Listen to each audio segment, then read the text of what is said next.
Las plañideras, el oficio del llanto, por Ricardo García Galicia.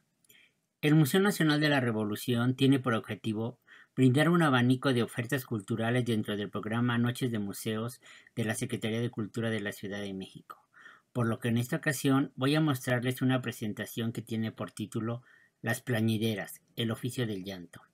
Para comenzar diré que en las exequias siempre llevan consigo dolor y sufrimiento para los deudos, por lo que en esta ocasión me di a la tarea de buscar otro significado a esta pena, y no pude encontrar mejor manera que las que nos proporciona el arte. Es algo muy común que en los ritos fúnebres se escuchen de vez en cuando lamentos y sollozos, proporcionando esto un toque melodramático al acontecimiento. Pero ¿sabían ustedes que existen unos personajes poco conocidos cuya presencia es muy relevante en los ritos funerarios? A estos personajes se les conoce como las plañideras. Son mujeres que lloran con gran sentimiento y que en sus lamentos son fácilmente detectados por los asistentes. Pero esto no es nuevo. Se tienen referencias que es uno de los oficios más antiguos y extraños que han existido. A continuación, algunos ejemplos. En el antiguo Egipto estaba muy mal visto que se mostrara algún tipo de sentimiento por la muerte de un difunto, por lo que se tenía que contratar a mujeres que se encargaran de eso, las cuales eran conocidas como yerit. Era un oficio que se transmitía de madres a hijas y así fue por muchas generaciones. Dependiendo de la importancia y riqueza del personaje, era el número de estas mujeres que se contrataban. Esto se puede observar con más detalle en la pintura mural de la tumba del visir Ramosé, donde se puede apreciar la procesión de las exequias con las ofrendas y pertenencias del visir, y por supuesto no podían faltar las yerit. En un acercamiento de la imagen podemos distinguir que eran mujeres vestidas de azul, con el cabello suelto y con los brazos en altos como signo de sufrimiento, y además se distingue que había mujeres y niñas por las estaturas de los cuerpos, por lo que se trata de un personaje muy importante y de gran riqueza. También se puede observar en este detalle cómo brotan las lágrimas de un rostro completamente egipcio. Una característica de este arte es que si se representaba a un personaje de perfil, el ojo se pintaba como si estuviera de frente. Decían que así se veía mejor. Además, nadie quería pasar al más allá mirando de lado. Tenían que ver de frente. Esa era su forma de pensar. Continuando con el hilo del tiempo, ahora hablamos de Grecia y sus clásicos. Un dramaturgo muy importante de los griegos fue Esquilo, y entre sus tragedias se encuentra la trilogía de la Orestiada. En la segunda parte de esta obra está dedicada a las coéforas, que así era como los griegos conocían a las mujeres plañideras. Como toda tragedia griega, está matizada por un gran dramatismo, y las coéforas por su oficio son los personajes que podrían dar el énfasis al dolor y al sufrimiento para la trama de esta obra. Como dato anecdótico, les diré que fue representada en Atenas en el año 458 a.C. A continuación les presentaré un fragmento muy pequeño que describe lo fuerte y trágico del oficio de estas mujeres. La Orestiada II, de Esquilo. Las coéforas. El coro de las coéforas, estrofa 1. De palacio me envían a traer estas libaciones, hiriéndome crudamente con mis propias manos. Ensangrentado tengo el rostro por desgarraduras recientes que con las uñas me hice. Mi alimento es gemir siempre, y en los arrebatos de mis dolores hago jirones mis vestiduras. El negro peplo que cubre el pecho de las afligidas por destino malo.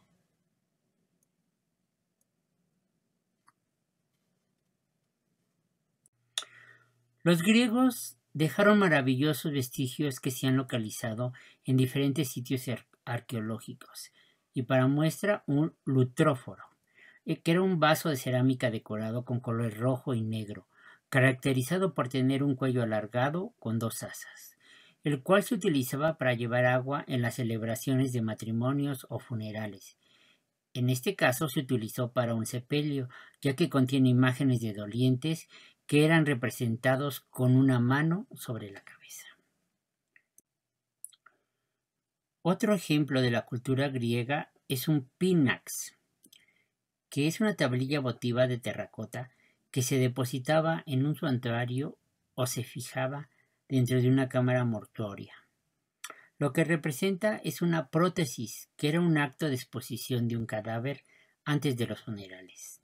La prótesis formaba parte integral del ritual funerario griego. En este caso, después de lavado y vestido por las mujeres, el cuerpo era colocado usualmente en un lecho denominado cliné y se le cubría con un manto denominado faros, para que los parientes y plañideras pudieran llorar ante el difunto, realizando las lamentaciones con una mano en la cabeza y la otra alzada en alabanza. Un ejemplo de la antigüedad mucho más elaborado es el conocido como el sarcófago de las plañideras. Se localizó en la necrópolis de Sidón. Al parecer, el sarcófago de mármol fue encargado para el monarca fenicio Sidonio Estratón, muerto en el 358 a.C., el cual simula un edificio jónico, y entre los intercolumnios se encuentran colocadas imágenes en alto relieve de diferentes mujeres en plena lamentación, con gestos contenidos, graves y siempre elegantes, en tono de meditación y tristeza por la pérdida acaecida. El arqueólogo Jan Charbonnier dice que, como las mujeres no están con gestos tan exagerados como se representaba a las plañideras, bien podrían haber sido las mujeres de su harén, pero eso por ahora no lo sabemos con total seguridad. También en la cultura romana existen representaciones de las plañideras, como en el relieve de piedra caliza de la procesión funeraria romana de San Vitorino, en Italia. Su factura se puede considerar tosca comparada con la imagen anterior, pero su iconografía es mucho más rica y descriptiva, ya que cuenta con numerosos personajes los cuales están conformados en grupos, que explicaré de la manera más sencilla posible. Los personajes, por ser una procesión, están colocados para su comprensión de derecha a izquierda, pero esto se explica mejor observando el relieve. Se dice que en los funerales romanos se debe presidir el cortejo con los músicos para anunciar y sacralizar la procesión. Entonces, como primer personaje se encuentra el tubicín tañendo su tibia de largas cañas. La tibia es una flauta doble, ¿ok? Continuemos. El primer personaje se encuentra de frente al espectador, seguido por otros tres músicos que se encuentran de perfil. Al parecer es una forma de enseñar al espectador cómo se debería ver el inicio del cortejo con el personaje de frente. A este grupo de músicos le sigue el tocador de trompeta curva, conocido como liticén, seguido por los cornicines o tocadores de cornos. ¿Ok? Una vez que han pasado estos músicos, le siguen unos personajes muy importantes para nosotros. Se trata de dos mujeres plañideras, conocidas por los romanos como praéfica, que eran las encargadas de entonar los llantos, lamentos y plegarias fúnebres en el velorio de un difunto romano. En resumen, profesionales contratadas para exhibir el dolor de los deudos. Como se puede observar en el relieve, las mujeres portan túnicas semilargas con una tela anudada a la cintura. Una de ellas alza los brazos a manera de plegaria, mientras que la otra se está mesándose los cabellos, es decir, tira de ellos con fuerza a manera de sacrificio. La parte central del relieve es la más sofisticada de esta pieza, ya que presenta de derecha a izquierda a un personaje que mira de frente a los demás. Se le conocía como el designator, que es como el director o supervisor de los porteadores de la procesión. En los funerales ordinarios se ocupaban 6 porteadores. Como podemos observar, en este caso son 8. Significa que era un personaje importante. Lo maravilloso de esta imagen es la creatividad del entallador que realizó este relieve, ya que al mostrarnos figuras de diferentes tamaños, 4 grandes y 4 más pequeñas, nos lleva a pensar en una perspectiva, ya que al alternar las figuras sugiere que están situadas en 2 filas paralelas, por lo que se verían más grandes los personajes que están más cercanos al espectador, mientras las que se encuentran en la parte más alejada se verían más pequeñas. Pero todos deberían ser del mismo tamaño, ya que llevan en parihuelas el catafalco fúnebre. De otro modo, no existiría un equilibrio. Y todavía nos sorprende más la representación del difunto. Ocupa la posición central del relieve. En una postura muy rara, coloca sobre el lecho fúnebre al difunto. Pero este está de costado, con el codo doblado y la mano sosteniendo la cabeza, en posición de frente al espectador, cosa muy poco convencional. Y de fondo, una tela estampada con estrellas de 8 puntas y una luna menguante. Si nos detenemos a pensar en cómo debería de colocarse realmente el cuerpo del difunto, en la imagen debería estar en forma horizontal. Solo se distinguiría un cuerpo yaciente de perfil y no se distinguiría la cara, los brazos y la espada que sostiene sobre su regazo. Y si la tela extendida en la parte de fondo estaría sobre el personaje a manera de toldo, solo se vería una línea, por lo que el entallador nos ofrece la oportunidad de apreciarlo desde otra perspectiva, por lo que al difunto lo vemos desde arriba, como si fuera una vista aérea, y al toldo lo coloca de manera vertical en lugar de manera horizontal, como debería de ser.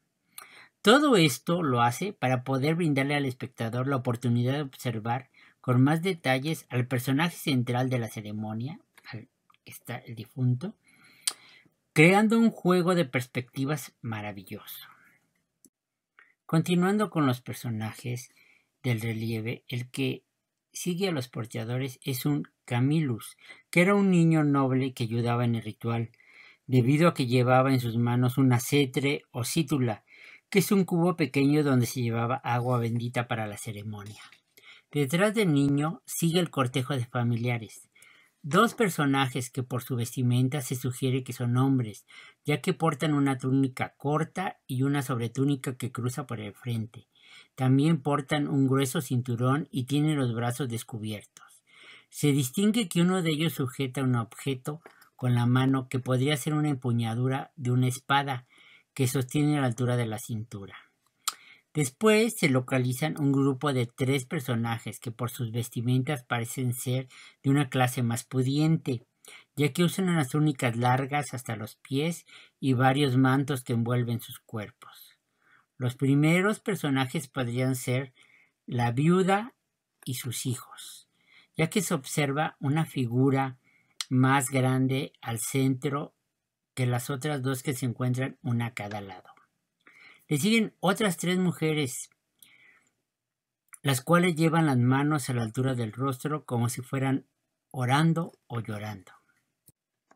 Por lo que se puede concluir que el relieve es un documento narrativo de gran importancia por su composición y su expresividad, además de su excelente manejo de las perspectivas. Ahora me gustaría mostrarles cómo debería presentarse con el debido orden a los personajes.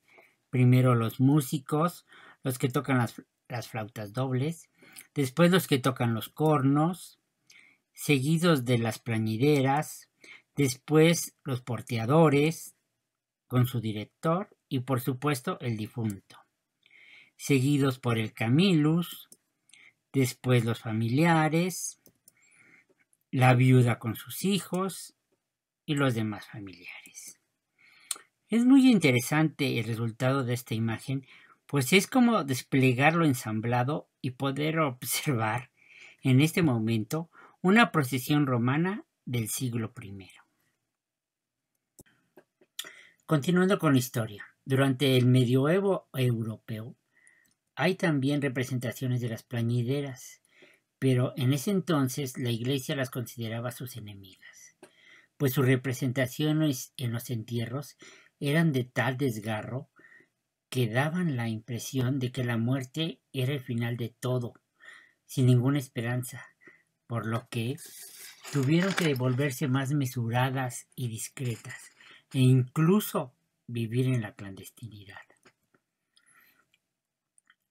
En estos ejemplos se puede atestiguar cómo las plañideras continuaban con sus labores que las caracterizaban. Lloraban, se tiraban con fuerza de los cabellos y se arañaban los rostros. Por lo que puedo decir que el oficio de las plañideras continuó como una tradición milenaria, aunque poco visible y menos aceptada. Una vez revisado el arte europeo y su visión de las plañideras, ahora se centrará la atención en México.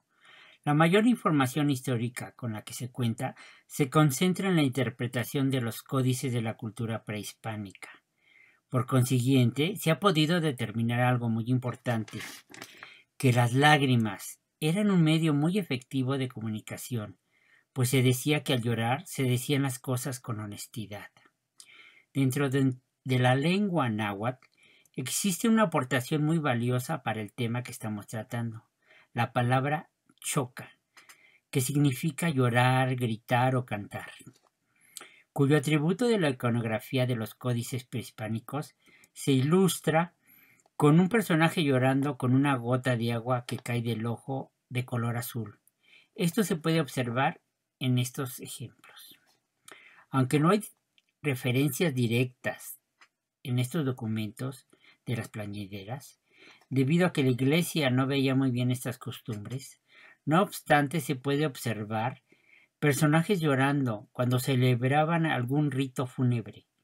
En el Códice Durán se describe que al morir un gobernante se hacía un llanto muy grande, muy sentido. Era un ritual en el que se lloraba por 4 días cada año hasta cumplirse 4 del fallecimiento. Con esto se buscaba acompañar al difunto hasta el Mictlán. Así que no hay mucho más que decir de esta época.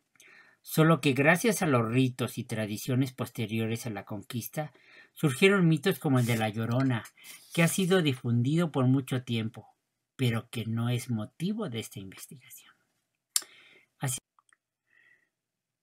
Así que ahora damos un gran salto en el tiempo y llegamos a la época en que se especializa el Museo Nacional de la Revolución.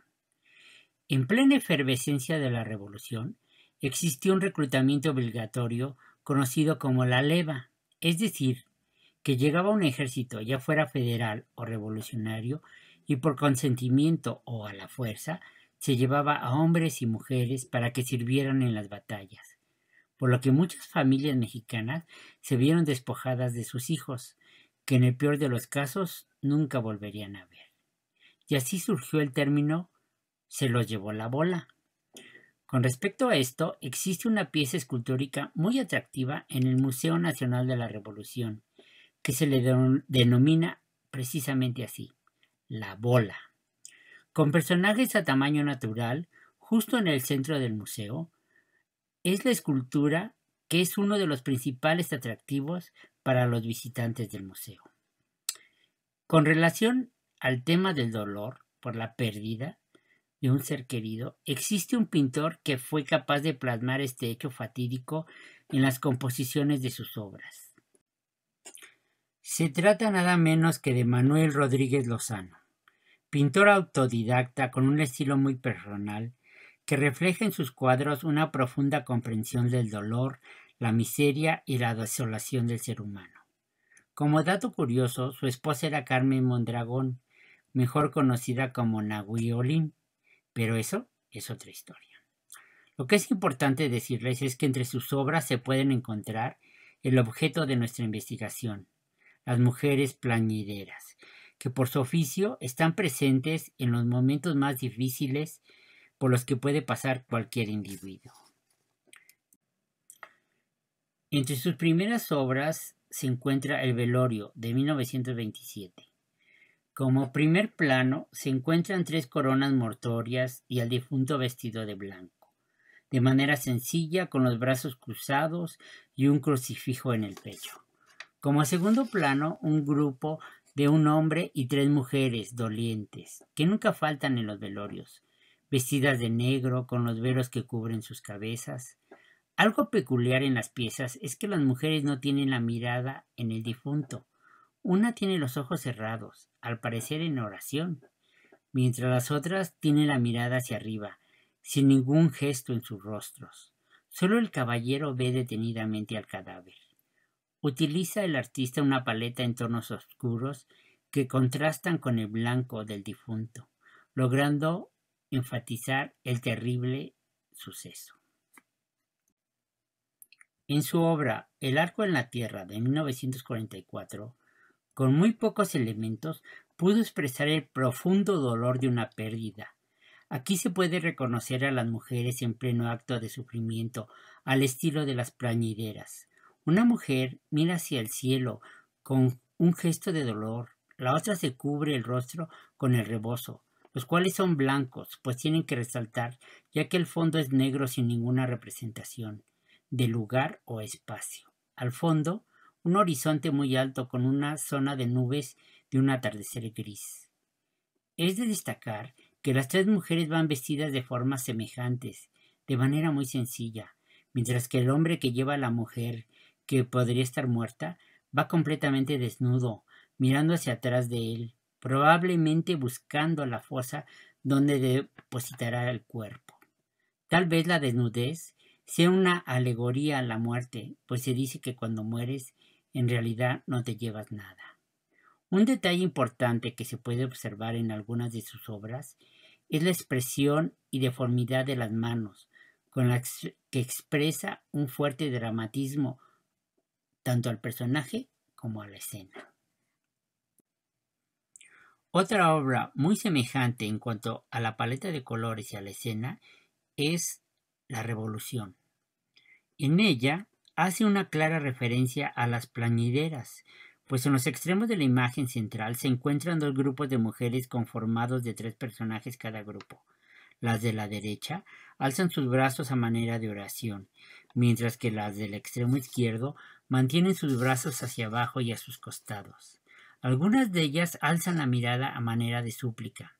Al centro, la imagen principal hace una clara referencia a la imagen clásica de la piedad, la madre que sostiene sobre sus rodillas a su hijo muerto. Una escena desgarradora, la representación del dolor más terrible que puede pasar a un ser humano. Y para entender el título, a lo lejos, en lo alto de una montaña, un personaje a caballo avanza con su escolta, todos ellos con elementos al estilo revolucionario, ya que portan rifles y sombreros típicos de la época. Su paleta, con predominio de azul, confiere una atmósfera de tonos fríos con los que dota de un fuerte dramatismo a la escena. Ahora les voy a compartir algo que poca gente conoce, debido a que no tiene mucha difusión. Existe en el centro de la Ciudad de México un mural de Manuel Rodríguez Lozano, que está considerado una de sus mejores obras. Se encuentra en una calle muy concurrida y que alguna vez debimos haber transitado. La calle es Isabela Católica, y ahí, en el número 30, se encuentra lo que en un principio era un palacio de condes españoles, y después pasa a ser la casa del coleccionista Francisco Sergio Iturbide, quien pidió al artista que decorara una pared del cubo de las escalinatas, y ahí es donde se concentra el mural titulado El Holocausto. Esta casona de arquitectura virreinal estuvo por mucho tiempo abandonada, hasta el año 2011, donde tiene una restauración y remodelación del espacio para convertirse en un lujoso hotel, en el centro de la ciudad. Con espacios de restaurantes y comercios, ahora es fácil acceder a ver esta magnífica obra. El mural está adecuado en un muro que en la parte central tiene un vano de medio punto, el cual aprovechó el artista para colocar a su personaje principal de la composición, el cadáver de un hombre formando un arco humano con su cuerpo flácido. La composición nos recuerda las imágenes de los sacrificios humanos de la cultura prehispánica, donde se colocaba al elegido para sacarle el corazón y ofrecerlo a los dioses. Pero si consideramos a los demás personajes de la obra, puede ser una referencia al descendimiento de la cruz de Cristo. Pero bueno, dejemos a un lado las referencias. Lo realmente importante es apreciar el dramatismo de la composición. Cómo estas mujeres sufren por esta terrible pérdida. Como no se sabe de quién se trata, por consecuencia, no solo es la pérdida de un hombre, es la pérdida de la humanidad por la que lloran y suplican estas mujeres, que bien podrían ser unas plañideras. Como lo había comentado antes, la gestualidad de las manos y su desproporción son las claves que emplea el pintor para enfatizar ese dolor y dramatismo por la pérdida, aunado a sus colores oscuros, contrastando sus tonos opacos de azules y verdes con el blanco de los velos y los rebozos de las mujeres. Es una escena de gran impacto que pueden apreciar cuando visiten el centro de la Ciudad de México. Por otro lado, si tienen la oportunidad de visitar Morelia, no dejen de ver la escultura a tamaño natural de las plañideras. Es una obra del escultor Guillermo Ruiz. Una obra en un elegante estilo Art Deco a un costado de la catedral. Escultura en donde dos mujeres parecen estar afligidas por alguna pérdida, vestidas con túnicas largas resaltadas por las líneas rectas del estilo Deco, inclinan simétricamente sus cabezas, cuyos rostros no podemos distinguir, pues están cubiertos por algo que podría ser un velo que cubre sus cabezas hasta los hombros. Una pieza dedicada a estas mujeres que acompañan a los familiares que sufren por la pérdida de un ser querido. El oficio de plañideras ha sobrevivido a lo largo del tiempo y en lugares como San Juan del Río, en Querétaro, ha sido llevado a otro nivel, en donde cada año se realiza un concurso de plañideras, donde se califica vestuario y dramatización. Este evento es parte de los festejos del Día de Muertos, por lo que la participación de estas mujeres es muy celebrado y concurrido. Si tienen la oportunidad, no dejen de verlo. Y para culminar con esta presentación, lo quiero hacer de una manera divertida, como lo son las obras de Manolo Caro, quien escribió y dirigió la película Elvira, te daría mi vida, pero la estoy usando. Desde el título ya promete que nos va a hacer reír y divertirnos. La trama está relacionada con una pérdida. Por lo tanto, el tema de las plañideras encaja muy bien en una parte del argumento. Y como se ha comprobado en esta presentación, este oficio siempre está relacionado con la muerte y el dolor. Se esperaría un supermelodrama, pero Manolo le da su toque personal, induciendo a la protagonista a recurrir a desempeñar el oficio de plañidera en una sociedad contemporánea, y así enseña el otro lado de la moneda, una llorona que cumple con su papel, pero también es ingeniosa y entretenida. Participa un elenco muy divertido como lo puede ser Cecilia Suárez y Luis Gerardo Méndez. Espero y la hayan visto, y si no, búsquenla, seguro se divertirán. Por lo pronto les dejo una probadita. Tengo 1,000 pesos, Eloy. ¿Sabes lo que es eso? 2 hijos y 1,000 pesos en un cajón.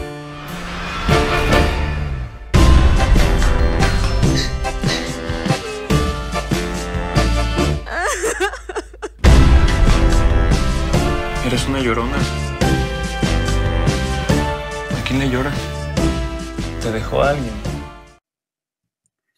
Solo me queda agradecer a Liliana Nava y a Virginia Mares por el apoyo incondicional para la realización de este proyecto. Y a ustedes, hasta la próxima.